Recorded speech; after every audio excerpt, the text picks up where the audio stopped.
Brought to you by Agilus Diagnostics.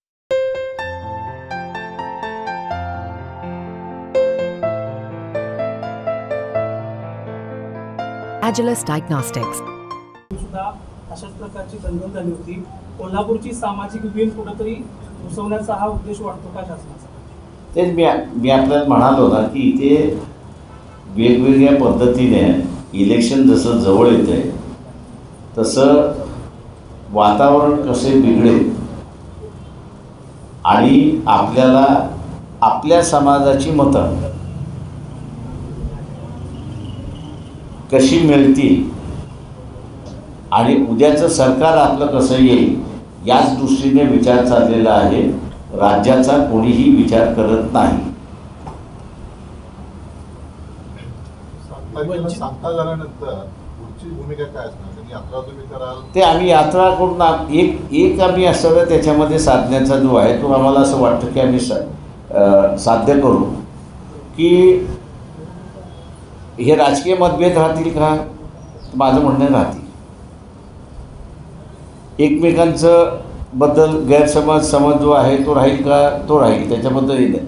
पण दंगलीचं जे स्वरूप आता असताना जी चर्चा केल्या जाते ती चर्चा तरी थांबली पाहिजे. आमचा हेतुत्व आहे.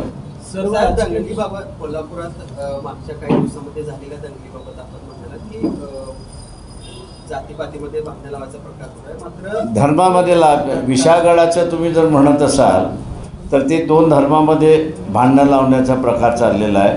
हिंदू मुसलमान लावण्याचा प्रकार झालेला आहे. पण हे जे आंदोलन झालं ते संभाजीराजेंच्या नेतृत्वामध्ये झालेलं होतं. ज्या संभाजीराजेंच्या सोबत तुम्ही आघाडी करण्यासंदर्भात तुमची चर्चा सुरू आहे किंवा तशा नाही, आमची चर्चा नाही आहे. आणि ते ज्या क्षणाला मागच्या असणाऱ्या याच्यामध्ये संभाजी महाराजांच्या संदर्भातलं अस्तित्व ज्यावेळेस ते नाकारायला लागले कारण मी त्यावेळेस असताना मुसलमानांमधलं मारण्याची पद्धत ही लिखित आहे आणि संभाजी महाराजांचं आपण बघत असाल तर हलाल ह्या पद्धतीने आहे.